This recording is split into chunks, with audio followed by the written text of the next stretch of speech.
E aí pessoal, bom dia, boa tarde e boa noite. Eu sou o Renato Crovella e este é o Por Aí Vai, o podcast onde pensamentos ganham voz e sentimentos.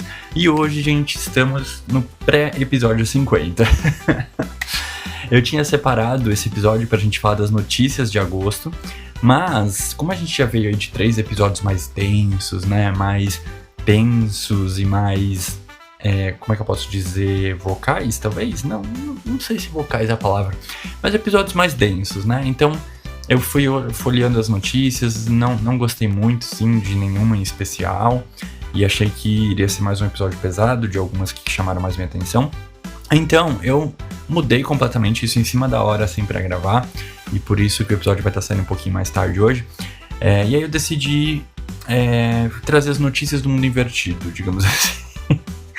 Então, notícias curiosas, ou talvez nem tão úteis, ou diferenciadas da semana, tá? Mas não no sentido que geralmente eu trago aqui, né, de notícias de destaque, mas talvez as notícias que jamais seriam destaque nessa semana. Será que é essa a lógica das notícias que eu separei? Bom, enfim, dando toda essa volta, gente, só pra dizer que é um episódio mais leve, um episódio pra gente reagir aqui a essas notícias curiosas, tá? Vamos reagir junto, vou deixar o link aqui na descrição, caso você queira acompanhar a minha leitura. E basicamente é isso, tá, gente? Por quê? Porque eu estou, assim, salvando as energias e salvando toda a meu tempo, né, de dedicação pro episódio da semana que vem, que é o episódio número 50. Quem diria, né, que um projetinho que começou aí como um diário digital meu acabou chegando tão longe, e fiquei muito feliz com o feedback de vocês, com as participações especiais que a gente teve no podcast até agora. Um beijo, né, para as minhas amigas que toparam essa loucura. E aí, gente, já que a gente chega no episódio 50, eu preparei algumas mudanças, tá, aqui no podcast, que eu acho que ele vai ficar ainda mais legal, mais interativo. E o principal, né, vai ter mais, não só a minha voz, mas também a voz de vocês, tá bom? Então, vai vir um quadro aí bem legal, tô com altas expectativas em relação a ele, mas eu preciso de vocês para que ele funcione, tá? Então, se você quer aparecer nos próximos episódios aqui do podcast, é só você comentar aqui no episódio, me manda uma DM ou um áudio no Instagram, se você preferir, também pode ser no TikTok, ou ainda um e-mail para podcast@renatocrovella.com.br. O importante é deixar alguma coisa vir aí, tá? E esse primeiro desafio que eu vou lançar para vocês, que eu já comentei, acho que também na semana passada, é você comentar qual episódio do Por Aí Vai mais te marcou e me conta o porquê, tá? Pode ser um episódio que você participou, se você foi uma das minhas amigas que participou aqui do podcast. Pode ser um episódio que você se divertiu muito. Pode ser um episódio que contou uma história que te marcou, que te apresentou um conceito interessante. Enfim, gente, um episódio que te emocionou também, quem sabe. Não importa o porquê, tá? Manda ali o episódio e me conta o porquê. Pode ser a coisa mais esdrúxula, até a coisa mais emocional, mais assim, profunda, tá? Vou adorar ouvir o que mais marca vocês aqui no podcast, beleza? E depois de toda essa introdução, que talvez tenha sido uma das mais longas do podcast até agora, vamos então para as notícias. React da notícia número 1. O príncipe que vendia carros. Você não entendeu errado, gente. É uma história real, tá? Não é fic. É uma matéria do G1. E o título é bem simples. Ele vendia carros sem saber que era filho de um príncipe. DNA revelou a verdade aos 26 aninhos. Já quero começar reagindo a esse título, né? Eu já passei um pouquinho aí da cota, já passei 6 anos, mas talvez esteja na hora de eu descobrir que eu faço parte de uma linhagem real, talvez, né? Que, sei lá, os meus pais vêm de uma família real da Sokovia, ou, sei lá, algum lugar assim. Tá na hora, gente, porque daqui a pouco eu tô beirando os 40, entendeu? E eu tô a fim de parar de ser trabalhador, honesto, entendeu? Tá na hora de vir uma revelação aí que vai revirar a minha vida nesse nível.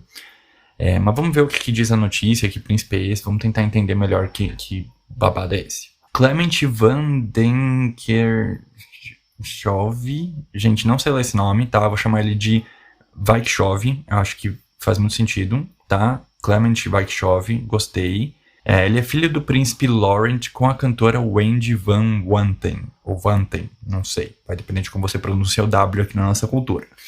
Ele foi reconhecido oficialmente pela família real belga após um teste de DNA apontar 99,5% de correspondência. Ex-vendedor de carros não entra na linha de sucessão ao trono. Ué, não entendi, gente. Se ele é filho, né? Se o DNA aprovou, ele tem que disputar o trono aí também. Quero ver Game of Thrones da Bélgica, sim. Não vou aceitar isso, mas vamos ver se tem algum propósito real oficial no caso, né? Não real de realeza para esse fato, né, dele não entrar na sucessão do trono, porque eu quero que o Kingo participe sim da disputa pelo trono, tá? Ou talvez não, se ele for um príncipe meio ruim, ou tanto faz, na real, né, porque eu não moro na Bélgica, então, enfim. Ai, tô devagando muito, gente, a gente nem começou a notícia ainda, mas vamos lá, prometo que eu vou melhorar ao longo do episódio. É o príncipe Laurent da Bélgica, Lauren, não sei como dizer, reconheceu legalmente Clement Weichself, um ex-vendedor de carros de 26 anos, como seu filho e herdeiro. Weichself, fruto do relacionamento entre o membro da realeza e a cantora belga. Olha, chique, gente. Filho de príncipe com cantora. Depois eu vou pesquisar essa cantora, hein? Será que ela é boa? Ele foi discretamente incorporado, eu amei discretamente aqui, né, o discreto fora do meio, incorporado à família do príncipe Laurent durante uma cerimônia na prefeitura há 6 meses, embora os detalhes só tenham vindo a público agora. Querida, foi mantido no armário aí por 6 meses, tá? Quase uma gravidez. Quase que o príncipe gestou, né, esse filho aí por 9 meses, só que no caso dele não foi gestar biologicamente, mas sim no sigilo, né? Sigilosamente. Enfim, não sei nem o que eu tô falando, bora seguir. Embora passe formalmente a ser príncipe, ele não receberá uma dotação, e será que ele não é dotado? Da Casa Real. Não entendi o que essa frase quer dizer, só sei que ela está grifada, então ela deve ser importante. Se você entendeu, deixa aí nos comentários para que eu possa entender também. O que eu entendi é que, embora ele seja príncipe, ele não pode ser príncipe. Então, assim, na real, eu não entendi. O novo príncipe teve vários anos para se acostumar com a ideia de ter um pai membro da realeza e declarou recentemente que ainda não tinha certeza se começaria a usar o sobrenome do pai, Saxe-Coburgo. Não usaria. Nome feio, péssimo, prefiro Weichself. Mas assim, gente, não entendi. Foram 6 meses, é isso? Que ele meio que descobriu que ele é filho do príncipe? Então como é que ele teve vários anos para se acostumar? Não entendi. Né? Mas, enfim, essa notícia tá confusa. Será que é fake? Mas o G1 não publicaria, né? Fake. E eu amei que essa notícia tá na aba de carros. Então, assim, eu acho que eu não tô bem. Mas vamos lá. Abre aspas. Talvez eu queira fazer isso, mas tenho orgulho do sobrenome Weichself, fecha aspas, declarou ao jornal Het Nieuwsblad. Não sei falar esse nome também, gente. Quero pessoas com nomes legíveis. Esse nome que só tem consoante pra mim não é legível. Tá bom, estamos no Brasil. O teste de DNA.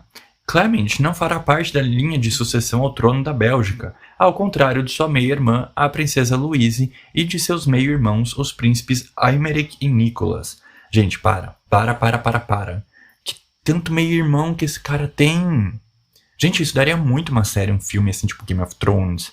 Eu tô amando e eu não tô entendendo por que ele não fará parte da linha de sucessão. G1 me explica, eu quero muito entender, entendeu? Eu quero torcer pro Divo CLT para que ele consiga vencer esses meio-irmãos, exceto a meia-irmã, porque Louise eu acho um nome chique, então talvez ela seja uma diva. Mas eu quero ele se engalfinhando com os meio-irmãos, o Aymeric Nicholas, sim, tá? Se ele tem direito ao trono, ele tem que concorrer à parte de linha de sucessão aí. Botem os dragões na mão desse cara, entendeu? E vamos fazer acontecer. Ele também não participará de eventos públicos da realeza. Ih, gente, que é isso? Estão botando o Divo no armário de volta. Tipo, tiraram ele do armário pra falar que ele é príncipe e depois jogaram ele de volta. Não tô gostando disso daqui não, hein? Ó, hashtag Team Weichself. Weichself já é reconhecido pelos belgas, pois foi o protagonista de um documentário da televisão flamenga em setembro do ano passado, no qual contou como chegou a conhecer seu pai. 6 meses bate, gente, com o tempo do... Porque, tá, eu acho que assim, pelo que eu tô entendendo até agora, e eu tô entendendo um pouco, eu acho que ele já faz um tempo que se desconfia que ele é filho do tal príncipe, mas, aparentemente, tipo, o processo de reconhecimento dele como filho só aconteceu há 6 meses atrás. É isso? Seu pai havia mantido um relacionamento com Wendy van Wanten, cujo nome verdadeiro é Iris van der Schove. Weichself também, né? Eu prefiro Iris Wachowski, tá? Essa vem de Van Vanten, não gostei, eu acho o nome simplista. Iris Wachowski eu achei mais cante. Antes de se casar com a princesa Claire em 2003. Tá, então ele tinha um relacionamento com essa cantora, do qual originou o filho, né, o Wachowski. E aí depois ele se casou com a Claire. Mas aí tem outras perguntas a se levantar aqui. Ele se relacionou com essa princesa traindo a Iris? Ou... Entende? Tipo, não tá clara pra mim a linha amorosa desse príncipe aí. Que na verdade ele se tornou... enfim. Durante o documentário da emissora VTM, Clement contou que encontrou o príncipe por acaso em um shopping em 2013, sem saber quem ele era. Foi somente quando completou 16 anos que sua mãe revelou a identidade de seu pai. Ok, é a versão 2026 dos olheiros de shopping, né, que ficavam fazendo as crianças, a mãe das crianças, né, comprar book, prometendo que iam ser modelos e atores no futuro. Enfim, agora a galera aborda as pessoas em shopping pra avisar que elas são príncipes, aparentemente. Gostei dessa versão nova, eu achei mais cante do que pagar pra fazer um book. Mas enfim. 4 anos depois, reuniu coragem para telefonar para ele e após várias outras conversas, os dois se encontraram pessoalmente. Por fim, o príncipe Lawrence sugeriu que eles fizessem um teste de DNA. Nossa, então, tipo, o Kingo só foi, de fato, se conectar com o pai dele aos 20 anos. Bom, pelo menos eles se conectaram, né, de volta. Não é igual muitos dos pais aqui do Brasil que abandonam a criança para sempre e fica por isso mesmo, né? Lá, pelo menos, ele abandonou o filho, depois ele reencontrou o filho e tornou o filho príncipe, que não tem nenhum direito de príncipe, aparentemente. Mas tem o título, né? Já pode botar ali no Grindr. Sou um príncipe. Enfim, continuando. Abre aspas. Fomos juntos ao hospital e me lembro de que ele disse: eu vou primeiro para que você fique tranquilo. Fecha o parênteses, declarou a VTM. Depois disso, ele recebeu um e-mail do laboratório informando uma correspondência de DNA de 99,5%. O caso do teste de DNA do príncipe Lauren lembra o de seu pai, o ex-rei Alberto II. Que? Então, pera. Gente, isso tá virando casos de família. Aparentemente um caso assim já aconteceu com a família real no passado. Babado. Que também se submeteu a um exame após uma longa batalha judicial. Em 2020, Alberto admitiu ter tido uma filha fruto de um relacionamento extraconjugal que acabou reconhecendo oficialmente. Essa é a diva Kant que eu falei, a Louise? Nossa, gente, não, mas pera, a Louise é meia irmã do Wachowski, né? Então ela não pode ser meia irmã do pai dele. Confundi, gente, desculpa. É muito complexo esse papo de organograma de família, tá? E eu não tenho uma memória muito boa, então fico bagunçado mesmo, gente. Desculpa se eu tô bagunçando vocês, tá? É o meu jeitinho. Alberto II abdicou como rei dos belgas em 2013, quando a questão da paternidade se tornou um escândalo para a Casa Real. Ih, pesou o clima aqui, hein? E, nossa, agora vem outro nome cante que eu também não sei se eu vou saber falar. Delphine Boel, tem 2 pontinhos em cima do E, nesse Boel, por isso que eu não sei como é que fala. É uma conhecida artista, finalmente venceu sua batalha judicial e obteve o direito de sustentar o título de princesa. Agora usa o nome de Delphine de Saxe-Coburgo. Por que vocês botam esse nome feio, gente, de vocês? Boel é muito mais cante do que Saxe-Coburgo. Saxe-Coburgo parece nome de espécie de rato, sabe? Ai, nossa, hoje teve infestação de Saxe-Coburgo aqui no quintal de casa. Tive que chamar a zoonose para capturar os bichos. Sabe, não é nome de príncipe e princesa, gente. Boel é muito mais bonito, é muito mais cante, é muito mais real. Tá? Assim como o Wachowski, que eu imagino que na pronúncia deles também deve ser mais cante do que Wachowski. Mas é isso, né? É o que eu sei falar. De acordo com as mudanças na legislação belga feitas em 2013, apenas alguns membros da família real têm direito a receber dotações públicas. O rei Felipe, seu pai, o rei Alberto II, o príncipe Laurent e a princesa Astrid. Tá, mas eu ainda não entendi por que dessa legislação belga restringir. Se tá na família real, tem que ter direito sim, gente. Que é isso, vamos militar aqui pelos direitos reais das famílias reais, entendeu? Por quê? Porque no Brasil a gente tem família real? Não oficialmente. Apesar de que, pra mim, o João é sim o príncipe do Brasil, tá? Não sei se ele sabe disso, se estiver ouvindo, João. Um beijo, você é o príncipe do Brasil. Estou coroando você agora com os meus poderes de podcaster.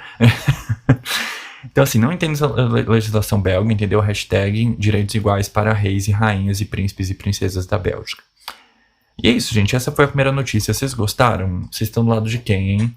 Eu tô com o King, o vendedor de carros. Eu achei que ia contar mais essa vida CLT dele, mas pelo visto não. Focou mais nessa confusão aí do sangue real, que no fim não esclareceu nada, mas é isso. O príncipe é um príncipe que não é príncipe.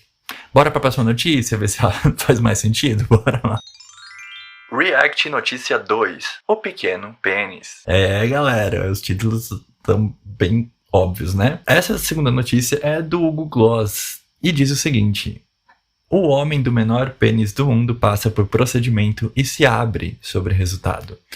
Aí aqui esse título ficou confuso pra mim. Será que o procedimento abre alguma coisa nele? Ou será que o menor pênis se abriu, virou 2 e aí virou aquela coisa de que tamanho não é documento, ou tipo, você é alto, mas não é 2. Nossa, eu tô assim, ó, doidaço hoje, gente. Me perdoem se eu tô falando muita besteira, mas vamos lá. Michael Phillips relatou que seu órgão genital mede 0,97 centímetros ereto. Não sei o que você tá pensando, mas sem body shaming aqui, tá? Ó, vou me esforçar muito pra não fazer body shaming nessa notícia. Mas, gente, não é possível. Menos de 1 centímetro ereto. Cadê? Eu tenho uma régua aqui. Mano, não é possível, velho. Um dedo tem... Tipo, a grossura de um dedo é mais que 1 centímetro.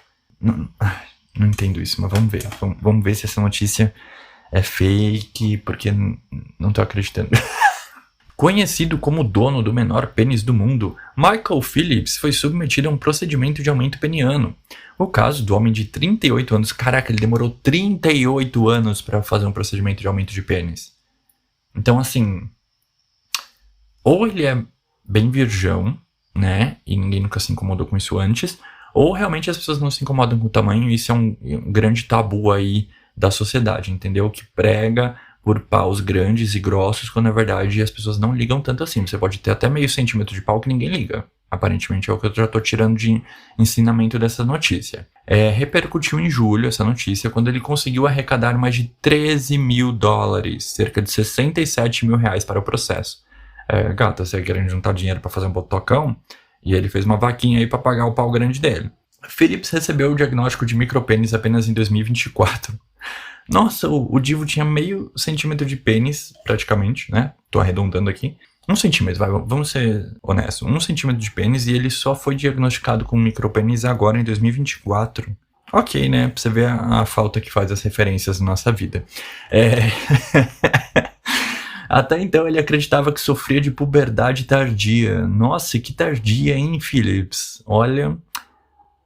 realmente a gente tá ficando jovem tarde ultimamente, né? Na página de arrecadação, o norte-americano relatou que seu órgão genital mede 0,97 centímetros ereto, o que implica em dificuldades para urinar e na vida sexual. Cara, tem isso também, né? Eu fiquei pensando muito na vida sexual, como boa gay de aplicativo que sou, mas tem outras complicações também, né? Como para urinar e tal. Imagino que ter um órgão pequeno não facilita em algumas coisas. Ou não faz sentido, gente. Eu não sei, não sou biólogo e nem médico, enfim. Vamos seguir aqui que eu sou comunicador e eu posso ler uma notícia. Segundo Phillips, a cirurgia aumentaria a circunferência do pênis para amenizar parte das limitações. Então o problema não era nem o tamanho do pênis, é a circunferência. Tá, nossa, porque realmente, né, se ele tem 1 centímetro de pênis, como que é a circunferência? Será que era uma bolinha ou será que era uma bexiguinha... eu não sei o que eu tô falando, tá me vindo imagens na cabeça, eu não quero ter essas imagens. Vamos seguir aqui. Desculpa se eu fiz vocês também criarem imagens explícitas na cabeça de vocês. Para o TMZ, ele revelou que o procedimento foi realizado nesta segunda-feira, dia 17, em um hospital na Carolina do Norte. Phillips recebeu injeções de preenchimento semi-permanente no pênis. O processo durou cerca de 3 horas. Caraca, para aumentar um pênis de 1 centímetro demorou 3 horas.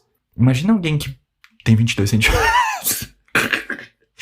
Por que alguém com 22 centímetros iria querer inflar mais o pênis? Não sei. Mas, né, deixa aí, porque na internet tem gente que de tudo que é tipo e de tudo que é vontade, né?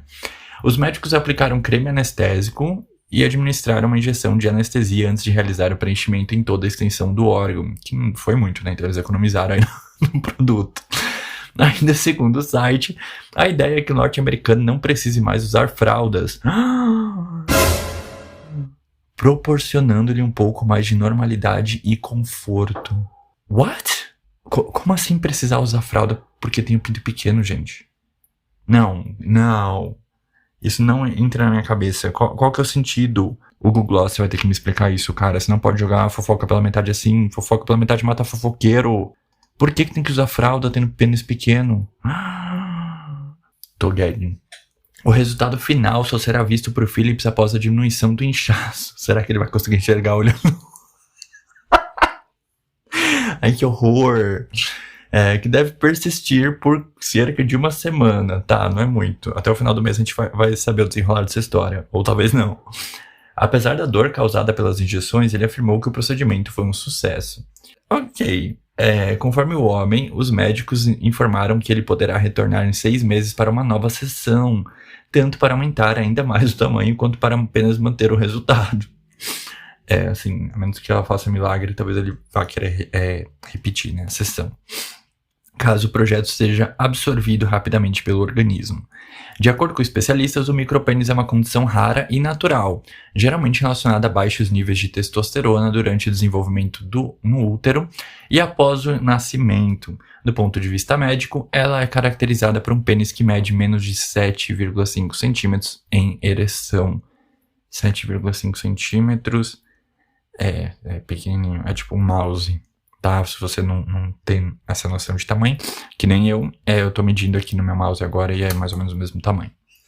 A história de Phillips, no entanto, também gerou desconfiança nas redes sociais. Ele contou que antes de participar do programa britânico This Morning, precisou comprovar que havia sido submetido a um procedimento relacionado ao micropênis. Cara, tem isso também, né? A notícia acaba aqui, mas fica uma outra reflexão dessa galera que, infelizmente, tem algumas pessoas, felizmente também são minoria, mas elas existem, que abrem essas vaquinhas alegando um problema de saúde, muitas vezes um problema de saúde sério, ou pode ser um curioso também, pra arrecadar dinheiro e depois somem, né, com esse dinheiro, enfim, fazem o que quiser com o dinheiro. E é foda, né? A gente teve o caso da menina lá da Irlanda, né, que supostamente fingiu um câncer e tal, e descobriram, enfim. Então tem esses casos também, né? E aí como que o Divo prova que ele teve micropênis? Fica aqui a questão, enquanto a gente vai pro momento Vai Com Tudo. Vai Com Tudo pra indicação dupla. Galera. Aqui a gente vai ter uma indicação dupla, tá? No episódio de hoje. Porque uma das indicações que eu mais queria trazer aqui eu não conferi ainda, então não tenho muita propriedade para falar sobre. Mas tem uma outra que eu estou viciadíssimo, que é o podcast da Camila Frender, É Nóia Minha. Você provavelmente já conhece, mas vale reforçar aqui a indicação para você ir com tudo, ouvir esse podcast babado. O projeto é autoexplicativo. A Camila traz noias, histórias, reflexões e conversas sobre os mais diversos assuntos e é divertidíssimo, tá? O último episódio que saiu, acho que essa semana, com a Thaís Araújo e o Fabão, tá um sabor, gente, inclusive. Super recomendo que vocês assistam. E também um outro episódio maravilhoso que eu super recomendo pra vocês é com a Babu Santana e a Mari Gonzalez, gente. Eu me diverti horrores, eu ri muito desse episódio, que se não me engano é sobre minúsculas causas, sabe? Uma coisa assim. Muito legal, fica aqui a recomendação. E o podcast ele tem 2 formatos, tá? O padrão aí com aproximadamente 1 hora de duração e o Rapidinhas, que ele é mais curtinho. Ou seja, dá pra ouvir o curtinho naquela pausa rápida do dia e o mais longo durante o treino ou o trânsito, enfim. Eu amo, eu me divirto e fica aqui a recomendação pra vocês. E se você também acompanha o É Nóia Minha, comenta aí o que você acha do podcast. Camila Frender, se você estiver ouvindo, acho pouco provável. Um beijo, te adoro, gata. E uma outra indicação que eu queria deixar, embora eu não tenha assistido ainda, como eu comentei, é o espetáculo Meu Filho é um Musical, que fala da vida do ator Paulo Gustavo e que dispensa apresentações, né? O espetáculo está sendo bastante elogiado, então vale a pena conferir e contar aqui nos comentários o que você achou também, caso você já tenha assistido.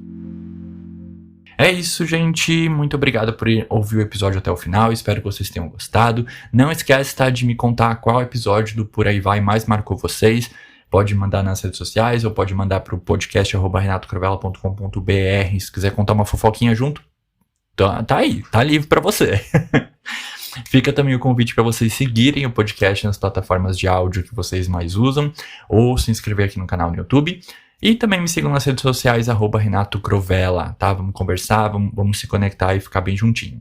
Lembrando, então, também que no próximo episódio a gente tem o episódio de número 50, que vai ser super especial e tem algumas novidades pra vocês. Um beijo, um abraço e até a próxima. Tchau!